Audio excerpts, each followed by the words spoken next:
my player of the game for this coming weekend against the Titans. Yes, I already know who it is. It's Robert Spillane. Good morning to you. Good Friday morning. I'm Dejan Kovacevic of DK Pittsburgh Sports, and this is Daily Shot of Steelers. It comes your way bright and early every weekday if you're into hockey and or baseball. I also offer up daily shots of Penguins and Pirates where you found this. Spillane, number 41 in your program, number 1 in your heart, because he has to be. Because there's no way around the Steelers beating the Titans this Sunday at Heinz Field without Spillane being at least a major player as part of that defensive front. Yeah, he's coming back off a knee injury, hasn't played since November 28th. But someone at some point has to stop the other team from running the football. And I'm not yet seeing who will do that up front except Cam Hayward. And the easy solution when it comes to Cam is to not run where 97 is, which is what most teams have done in addition to doubling, even tripling Cam. Who's going to be the one who supports Cam on that line? Who are you trusting? Isaiah Loudermilk, the 5th-round rookie? Are you trusting Carlos Davis, who will be back from a long injury absence of his own and hasn't really achieved anything in the NFL yet? Are you trusting Isaiah Buggs, who couldn't practice yesterday because of an injury? Are you trusting, well, list's getting a little short, isn't it? Chris Wormley you could throw in there. You would be able to throw Montravius Adams in there. I think he's been okay at this, except that he's now in COVID protocol and his status is unknown. So you're looking at the second tier. And within the second tier, you're definitely not looking at Devin Bush or Joe Schobert. Buddy Johnson was able to get some snaps. Marcus Allen was able to get some snaps. They're not going to be your answer either. It's Spillane or bust. Because this is what's going to happen on Sunday. The Titans aren't going to try to fool anyone. They'd be fools if they did, as Keith Butler himself acknowledged yesterday with this beautiful line. If I was looking at us, what would you do? I'd run the ball too. Even without Derrick Henry blowing people away back there, the Titans have run the same offense in his absence. They're still emphasizing running the ball. They're using Donta Foreman, who hasn't been great, but he had 101 yards against the Patriots. And even though New England, to an extent, allowed Tennessee to run the ball that day, instead, the way Bill Belichick likes to take away one component, they went after Ryan Tannehill and made sure that he couldn't do what he wanted. There's no such thing now as an NFL team that isn't a threat to run the ball through the Steelers endlessly and at will. That's how far this has fallen after 6 straight 100 rushing yard performances against. Oh, and by the way, the one before that was 96 yards by the Browns, so, somebody could have fallen forward and we'd be talking about 7 in a row. This stuff hasn't happened in Pittsburgh in forever.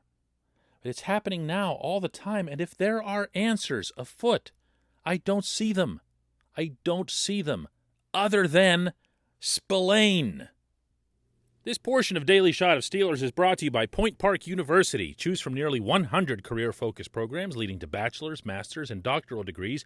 Choose when and how you'd prefer to do that studying, whether it's at Point Park's gorgeous downtown Pittsburgh campus, whether it's online, maybe a flexible hybrid format would work best for you. Find out more about all of this at pointpark.edu. Look, there are gimmicky things that you can do, too. You can put a bunch of people in the box. You can just say, listen, I'm loading up here. I might not trust any 2 defensive linemen to support Cam, but I'll trust 3 or 4. I might not trust any inside linebacker to even want to make tackles, but I can trust this number of guys, or I can bring Terrell Edmonds up closer to the line of scrimmage, since the safeties seem to be the most invested parties behind the line of scrimmage when it comes to wanting to make tackles. In big parentheses here, by the way, Minkah Fitzpatrick didn't get anywhere near the credit he should have, I feel, for his performance in Minneapolis. Remember, one of the knocks on Minkah when he came, there weren't many, but this was one, was that he couldn't tackle, or was reluctant to tackle or whatever. Minkah was amazing with his open field takedowns of Dalvin Cook. End parentheses. If you're relying on your safeties to be your main run stoppers, this is how you end up where the Steelers currently are.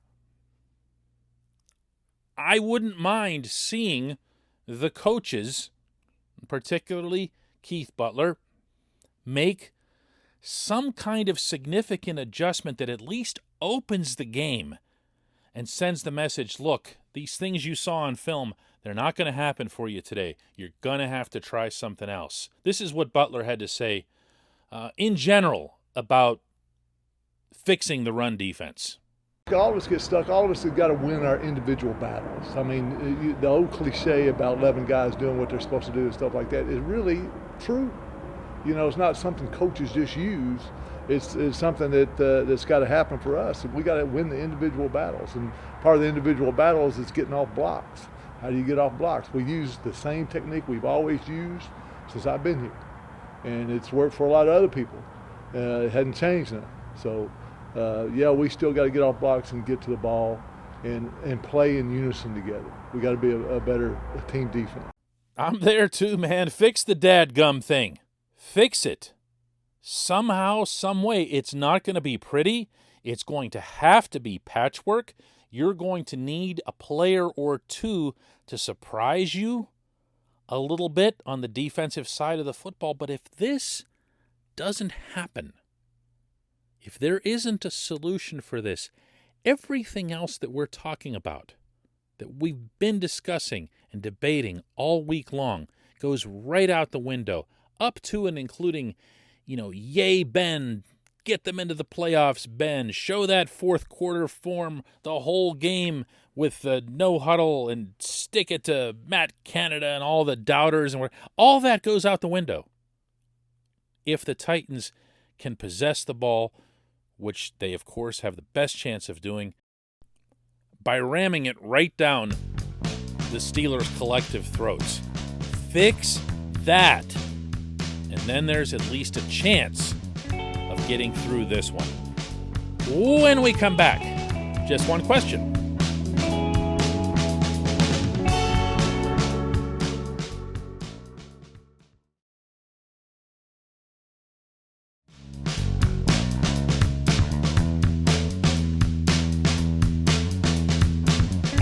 Back. It's time for Just One Question, and that's brought to you always on this program by the personal injury law firm of Luxembourg, Garbett, Kelly, and George. They represent people who are hurt in car accidents, who need help with workers' comp or medical malpractice claims. The attorneys at LGKG pride themselves in doing what they say they're going to do. It's important to them that when they make you a promise, they keep that promise. And this law firm has been keeping promises in our region for over 80 years. LGKG has offices in Cranberry, Newcastle, Beaver Falls, Butler, and Elwood City. Learn more about them at lgkg.com. And today's J1Q comes from Tom, who asks, how was Melvin Ingram a problem but Chase Claypool is not? Easy answer. Mike Tomlin handpicked Claypool. That's it. I'm not sure where to start with this, but it's been expressed by enough people, Tom, that it's certainly an issue that's worth tackling here. And by that I mean specifically Ingram's departure and how he was treated compared to others along the way. I'm going to start with a couple of obvious differences between Ingram and Claypool. Stuff that you already know, but I'm going to emphasize it regardless. Ingram is a backup 32-year-old linebacker who really, by the way, hasn't made that much of an impact since he left.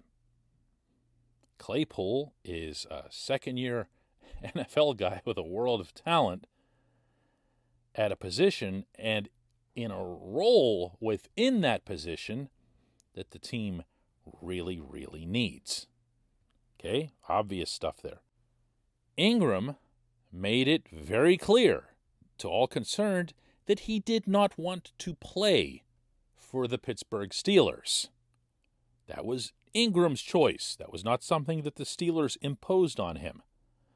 Say whatever you want, and I've said plenty myself about the way Claypool carried himself last week in Minneapolis, but you can't come close to suggesting that he asked to be off the team, that he asked to play elsewhere. It's a very, very, very different discussion. The mantra that Tomlin has used for this sort of thing, that he wants volunteers, not hostages, hasn't been applied all that often. But it has been applied consistently, whether it was LeGarrette Blount, whether it was Le'Veon Bell, and now whether it was Melvin Ingram.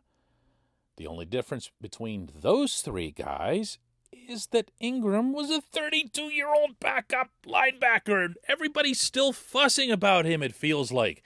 No one talked about Ingram when he was in Pittsburgh. And he's gone, and somebody sees his one sack that he's recorded on a highlight and goes, wow, no, Ingram, oh no. If only we'd known that T.J. Watt and Alex Highsmith would get hurt, and we'd be looking at Derek Tuska and whatever else out there at OLB, then you would have kept Ingram and you could have made that promise to him a month and a half ago and everything would be okay. It's crazy. It's crazy. There's no double standard here. There are double standards at times with this head coach, and I've called him on those as I've seen them. But this one doesn't apply. It just doesn't. When this team starts disintegrating performance-wise, these are the types of things that come up. That's normal. That is not something that's unusual to Pittsburgh or Pittsburgh fans or whatever. It happens everywhere. We will look for personality-type reasons for why a team isn't doing the way we would expect. This football team on this Sunday needs to tackle the other team's ball carrier. I don't believe that it's going to be a whole lot more complicated than that. I believe there are other layers that need to be part of it. The offense still needs to pitch in, a little bit. I think it's becoming increasingly capable of doing so. Although that's going to be tough too, because the Titans are really, really going to get after it up front. But ultimately, the swing vote in this election, if you want to call it that, is going to be the Steelers' defensive line. It's not going to be about a personality decision that was made here or there, or something that was being discussed on hot talk radio or on social media or wherever else. It's going to be boring. It's going to be about bringing down a running back when the running back is trying to run the ball. That's it. I am not optimistic about that. I am not optimistic about the Steelers' chances as a result, and I'm definitely not optimistic that the offense would be able to score enough to compensate for it, particularly not with that rush that Tennessee's going to bring and the woeful state of the offensive line. But if the tackles are made, there is a chance. There is at least a chance. I appreciate the question. I appreciate everybody listening to Daily Shot of Steelers. We'll do another one of these on Monday, and I strongly suspect we'll have a lot to talk about.